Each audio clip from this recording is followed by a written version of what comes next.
Fühlen Sie sich manchmal, als würde Ihr eigener Geist gegen Sie arbeiten?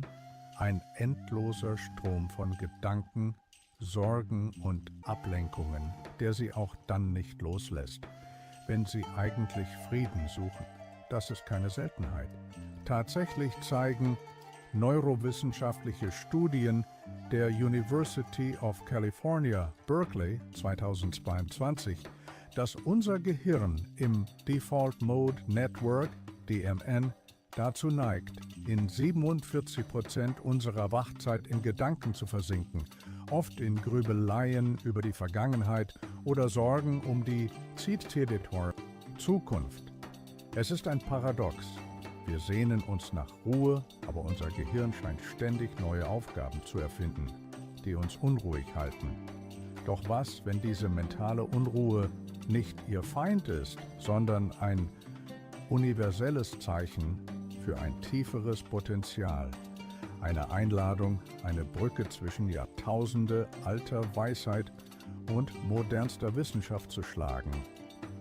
In diesem Video decken wir auf, warum Ihr Geist sich selbst sabotiert und wie Sie mit einer wissenschaftlich validierten Technik in nur 5 Minuten einen Zustand des Fokus und der Ruhe herbeiführen können. Diese Methode basiert auf Prinzipien, die sowohl in der buddhistischen Kontemplation als auch in der modernen Neurophysiologie ihre Wurzeln haben. Es geht nicht darum, Gedanken zu unterdrücken, denn die Forschung hat gezeigt, dass dies den gegenteiligen Effekt haben kann. Vielmehr lernen Sie, Ihre Beziehung zu Ihren Gedanken zu verändern. Schon in den ersten 60 Sekunden werden wir eine kurze Übung einführen, die Ihnen einen ersten Einblick in die Kraft dieser Technik gibt. Sind Sie bereit, die Chemie hinter Ihrer mentalen Unruhe zu verstehen und zu entdecken, wie Theta-Wellen in Ihrem Gehirn Ihnen helfen können, einen Zustand der Präsenz zu erreichen? Bleiben Sie dran, denn das, was Sie über Ihren Geist zu wissen glauben, könnte sich gleich ändern. Diese Reise ist keine einfache Abkürzung, sondern ein erster Schritt zu einer tiefgreifenden neuronalen Neukonfiguration. Das Paradox des modernen Suchers ist tiefgreifend. Je mehr wir uns bemühen, spiritueller oder ruhiger zu werden, desto lauter scheint der interne Dialog zu werden. Diese Erfahrung, oft als Scheitern wahrgenommen, ist jedoch keineswegs ein Zeichen mangelnder Fähigkeit, sondern ein tiefes, universelles Muster, das bereits in der buddhistischen Weisheit seit Jahrtausenden verstanden wird. Der Buddha lehrte das Konzept von Anicca, der Unbeständigkeit oder Vergänglichkeit aller Phänomene, einschließlich unserer Gedanken und Emotionen. Anicca ist keine philosophische Abstraktion, es ist ein präziser Mechanismus zur Bewältigung des menschlichen Leidens. Der Kern liegt darin, zu erkennen, dass das Festhalten an stabilen Zuständen, sei es Freude oder die Abwesenheit von Gedanken, eine Illusion ist. Wenn wir versuchen, den Geist zu leeren oder negative Emotionen zu eliminieren, kämpfen wir gegen die grundlegende Natur der Existenz, die im ständigen Fluss ist. Dieser Kampf erzeugt paradoxerweise genau die mentale Anspannung und den geistigen Lärm, den wir zu vermeiden suchen. Die alte Weisheit besagt, dass wahre Ruhe nicht in der Abwesenheit von Gedanken liegt, sondern in der Fähigkeit, sie zu beobachten, ohne sich an sie zu klammern oder sich von ihnen mitreißen zu lassen. Es ist ein Training des Bewusstseins, das die Dynamik unserer internen Erfahrungen verändert. Stellen Sie es sich vor wie das Betrachten von Wolken am Himmel. Sie kommen und gehen, ohne dass wir versuchen, sie festzuhalten oder zu vertreiben. Die buddhistischen Sutras beschreiben diesen Prozess als Kultivierung von Upekkha, Gleichmut, einer Haltung der Nichtanhaftung und des Ausgleichs. selbst inmitten des emotionalen oder mentalen Sturms. Dies ist nicht Gleichgültigkeit, sondern eine tiefe, auf Erkenntnis basierende Stabilität. Es ist das Verstehen, dass die neuronale Aktivität, die unsere Gedanken erzeugt, ein natürlicher und notwendiger Teil des Gehirns ist. Die Probleme entstehen, wenn wir uns mit diesen Gedanken identifizieren und sie als unsere unveränderliche Realität annehmen, anstatt sie als flüchtige mentale Ereignisse zu betrachten. Dieses uralte Wissen bietet einen Weg, unsere mentale Selbstsabotage zu erkennen und durch einen Paradigmenwechsel in unserer Wahrnehmung zu überwinden, ohne die Komplexität unserer inneren Landschaft zu vereinfachen. Die scheinbare Einfachheit buddhistischer Konzepte wie Anicca oder Gleichmut findet eine verblüffende Validierung in der modernen Wissenschaft, insbesondere in der Neurophysiologie und sogar in den Implikationen der Quantenphysik. Betrachten wir die Neuroplastizität unseres Gehirns, Studien der Stanford University 2022 haben wiederholt gezeigt, wie sich neuronale Bahnen durch bewusste Praxis verändern können. Wenn wir regelmäßig üben, Gedanken zu beobachten, ohne uns mit ihnen zu identifizieren, schwächen wir die Verbindungen in Gehirnregionen, die für Grübeln und Selbstbezogenheit verantwortlich sind, wie etwa Teile des Default Mode Network, DMN. Gleichzeitig stärken wir Areale, die mit Aufmerksamkeit, Mitgefühl und emotionaler Regulierung verbunden sind, wie den präfrontalen Kortex. Dies ist keine metaphysische Behauptung, sondern ein messbarer Prozess. Ein faszinierender Aspekt ist die Quantenphysik, die auf einer tieferen Ebene eine Interkonnektivität aufzeigt, die das isolierte Selbstverständnis unserer mentalen Zustände herausfordert. Die Theorie der quantenmechanischen Verschränkung, die an Universitäten wie Genf 2023 intensiv erforscht wird, demonstriert, dass Teilchen, die einmal miteinander verbunden waren, auch über große Distanzen hinweg sofort auf den Zustand des anderen reagieren können, ohne dass eine direkte Interaktion stattfindet. Obwohl dies nicht direkt auf die Gehirnfunktion übertragbar ist, bietet es eine poetische Metapher für die nicht lokale Verbundenheit unserer mentalen Prozesse mit der Umwelt und dem kollektiven Bewusstsein, wie es der buddhistische Begriff der Interdependenz, Paticca Samuppada, andeutet. Es suggeriert, dass unser Geist nicht isoliert existiert, sondern in einem ständigen, dynamischen Austausch mit unserer Umgebung und unseren Erfahrungen steht. Diese wissenschaftlichen Erkenntnisse untermauern die buddhistische Sichtweise. Unser Geist ist kein statisches Objekt, das kaputt ist, wenn es unruhig ist. Vielmehr ist er ein dynamisches, anpassungsfähiges System, das durch bewusste Praxis bald neu konfiguriert werden kann. Die mentale Unruhe ist oft nur eine Gewohnheit neuronaler Muster, die durch Nichtbeachtung gestärkt wurden. Die Brücke zwischen den Welten wird explizit. Die Praxis der beachtungsarmen Beobachtung, die im Buddhismus seit Jahrtausenden gelehrt wird, führt zu messbaren Veränderungen in der Neuroplastizität unseres Gehirns, die uns aus dem Muster der mentalen Selbstsabotage befreien und einen Zustand der neuronalen Resilienz aufbauen können. Es ist ein Protokoll, das durch die wissenschaftliche Linse validiert und zugänglich gemacht wird. Jetzt zur praktischen Anwendung.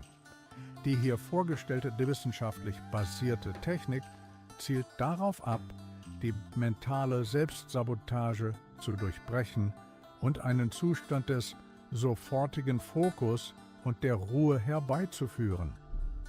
Es handelt sich um eine Methode, die auf den Prinzipien der kognitiven Verhaltenstherapie (CBT) und der achtsamkeitsbasierten Stressreduktion (MBSR) basiert und sich an die buddhistische Praxis des gedankenlosen Beobachtens anlehnt.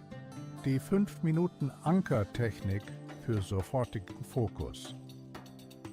Erstens, der Anker. 1 Minute.